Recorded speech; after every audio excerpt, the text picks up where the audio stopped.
지금 소개하는 책은 심리학에 관한 책입니다. 심리학에 조금이라도 관심을 가진 사람이라면 프로이트 심리학을 들어보았을 겁니다. 하지만 이 책은 프로이트 심리학에 관한 책이 아닙니다.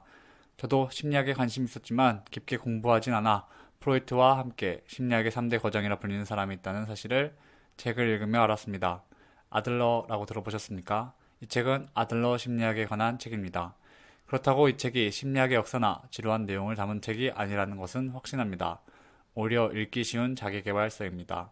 청년과 철학자의 담화 형식으로 질문과 답변, 반박 등이 이어지며 가볍게 읽을 수 있습니다.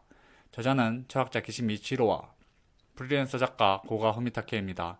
기시미 이치로는 철학자이며 1989년부터 아들러 심리학을 연구했습니다. 정신과 의원의 수많은 청년을 상대로 상담을 해줬습니다. 아마 이 경험이 이 책을 담화 형식으로 만든 이유라 생각합니다.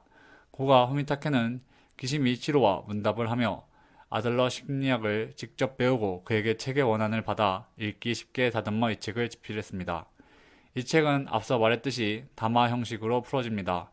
청년과 철학자의 질문과 답변이 주를 이루며 철학자는 세상은 단순하며 인간은 변할 수 있다는 입장을 가지며 청년은 인간은 변할 수 없고 세상은 복잡하다는 입장을 취합니다. 다만 인간은 변할 수 없다는 입장을 취하는 청년도 변하고 싶은 갈망을 지니고 있습니다. 책에서 철학자는 우리의 현재 병적인 상황이나 단순한 현재 상태를 과거의 원인에서 찾지 않습니다. 우리의 현재 하는 행동이나 감정은 트라우마 같은 과거에 만들어진 원인 때문이 아니라 현재의 목적에 입각해서 드러낸다는 것이 철학자의 생각입니다.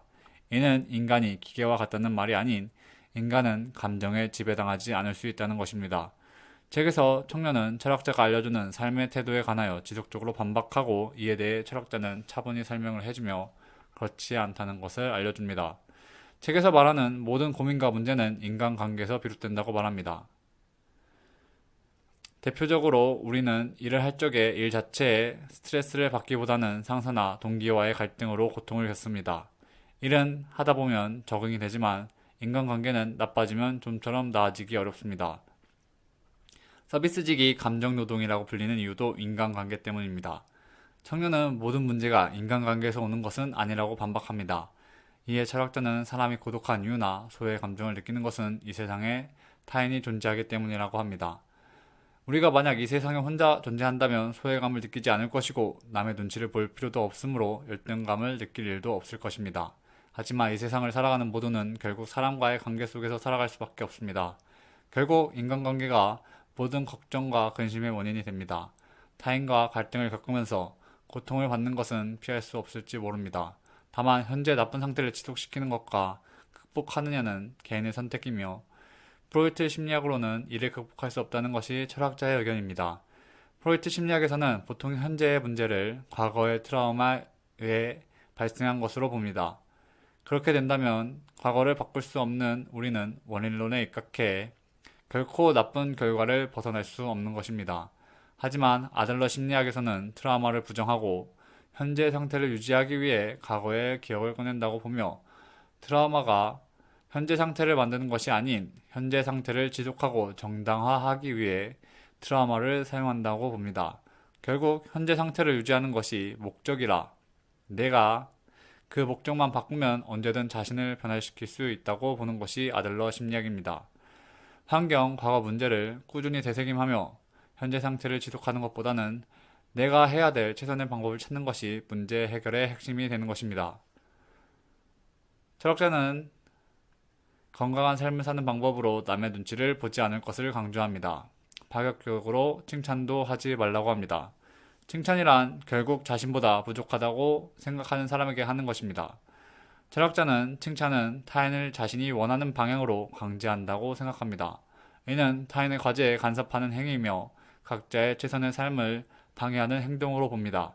철학자는 칭찬이 아닌 용기부여라는 행동을 통해 내 기준 혹은 타인의 기준이 아닌 각자의 자신의 과제에 최선을 다할 수 있는 상태를 만들어주는 것이 중요하다고 말합니다. 마침 학생이 공부하려는데 부모님이 공부하라고 잔소리를 하면 하기 싫어지듯이 간섭이 아닌 진심으로 할 수 있다는 용기를 부여하는 것입니다. 공부를 하고 말고는 각 개인의 과제이며 하지 않는 것도 개인의 선택이므로 이에 공부하라고 하는 것은 그 사람이 해야 할 과제에 개입하는 행동으로 잘못되었다고 철학자는 봅니다.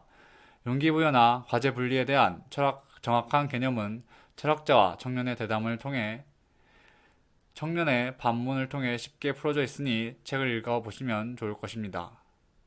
책을 읽으면서 청년이 말하는 상황을 많이 공감하였습니다. 하지만 청년과 같이 변화를 갈구하지만 해결되는 문제는 없었고 언제나 현재 상태에서 변화하지 못한 제 모습을 많이 보았습니다. 책을 읽으며 나의 문제는 무엇인지 되돌아보게 되었습니다. 남의 눈치를 많이 보는 편입니다.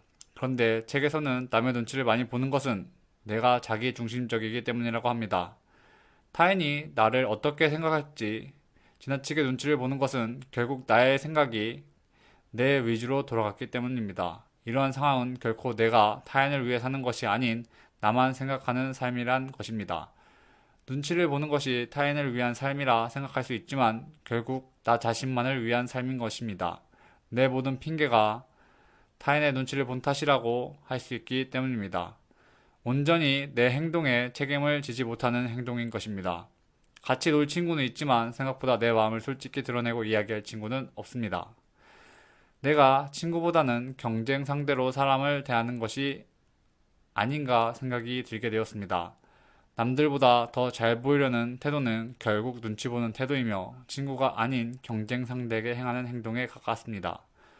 보통 마음을 터놓는 친구에게 우리의 허물을 감추지 않습니다. 친구보다 더 잘난 사람으로 보일 마음이 없기 때문입니다. 그저 친구의 존재가 고맙고 도움이 되기 때문입니다. 친구의 존재만으로도 고맙던 감정을 잃어버린 제가 너무 타인의 눈치를 보며 살고 있지 않나 되돌아보게 됩니다. 모든 문제가 인간관계에서 비롯된다는 글을 읽으며 매우 인상이 깊었고 이 세상에 나 혼자 존재한다면 소외감이나 고독을 느낄 것도 없다는 말도 마음에 들었습니다. 소속되고 싶은 마음으로 생기는 고독과 타인에게 보여주고 싶은 이상적인 나의 모습을 바라는 마음이 그다지 정신건강에 좋지 않다는 것을 알게 되었습니다. 무엇보다도 그러한 태도는 나의 인생을 변화시키지 못하며 친구를 만드는 일보다는 적을 만드는 행동이 될 수 있다는 사실을 알았습니다. 물론 겉으로는 친구인 척 할 수 있지만 속으로는 적이 되어버린다면 누구도 신뢰할 수 없고 타인도 나를 신뢰할 수 없습니다. 과거와 환경이 변하면 나도 변할 수 있다는 생각을 하지만 그것은 잘못된 생각이며 내가 변해야 과거에 부여하는 의미와 현재가 변할 것이라는 생각을 하게 되었습니다. 타인에 의하여 행동하는 것이 아닌 나의 의지대로 나의 과제에 최선을 다하는 것이 중요합니다. 책을 읽으며 남의 눈치를 보지 말고 내 과제를 외면하지 말고 직면하여 내 삶에 최선을 다해야 한다는 생각을 하게 되었습니다.